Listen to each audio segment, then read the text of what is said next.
അപ്പോൾ ICCയുടെ champions trophy വരാനിരിക്കെ ഇപ്പോൾ Indian ടീമിൽ പുതിയ മാറ്റങ്ങളാണ് ഇപ്പോൾ വന്നിരിക്കുന്നത്. അപ്പോൾ ബുംറയുടെ കാര്യത്തിൽ ഒരു തീരുമാനമായി, അദ്ദേഹത്തിന് കളിക്കാൻ സാധിക്കില്ല എന്നുള്ള അപ്ഡേറ്റ്സാണ് ഇപ്പോൾ ലേറ്റസ്റ്റായിട്ട് അറിയാൻ സാധിക്കുന്നത്.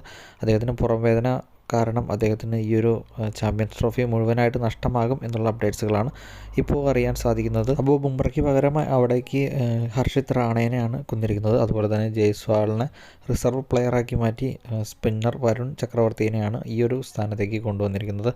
അപ്പോൾ ടീം നോക്കുകയാണെങ്കിൽ ടീം ഇങ്ങനെയാണ് വന്നിരിക്കുന്നത്: രോഹിത് ശർമ്മ, ശുഭ്മാൻ ഗില്ല്, വിരാട് കോഹ്ലി, ശ്രേയസ് അയ്യർ, KL രാഹുൽ, പന്ത്, ഹാർദിക് പാണ്ഡ്യ, അക്സർ പട്ടേൽ, വാഷിംഗ്ടൺ സുന്ദർ, കുൽദീപ് യാദവ്, ഹർഷിത് റാണ, മുഹമ്മദ് ഷമി, ഹർഷദീപ് സിംഗ്, രവിചന്ദ്ര ജഡേജ, വരുൺ ചക്രവർത്തി എന്നിവരെയാണ് ഇപ്പോൾ ഉൾപ്പെടുത്തിയിരിക്കുന്നത് പ്ലേയിങ് 11. അതുപോലെ തന്നെ റിസർവ് പ്ലെയറായിട്ട് ജയ്സ്വാൾ, മുഹമ്മദ് സിറാജ്, ശിവൻ ദൂബെ എന്നിവരെ റിസർവ് പ്ലെയറായിട്ട് വരുത്തിയിട്ടുണ്ട്. അപ്പോൾ ഇതാണ് പുതിയൊരു ടീം വരുന്നത്. അപ്പോൾ ചാമ്പ്യൻസ് ട്രോഫിയിൽ ഇന്ത്യയുടെ ആദ്യ മത്സരം വരുന്നത് ബംഗ്ലാദേശുമായിട്ടാണ്. ഫെബ്രുവരി 20 ഇന്ത്യയുടെ ആദ്യ മത്സരം. അപ്പോൾ ഇന്ത്യക്ക് ഒരു തിരിച്ചടി തന്നെയാണ് ബുംറയുടെ ഈ ഒരു അഭാവം. അപ്പോൾ ഇതുപോലത്തെ കൂടുതൽ വീഡിയോസിനായി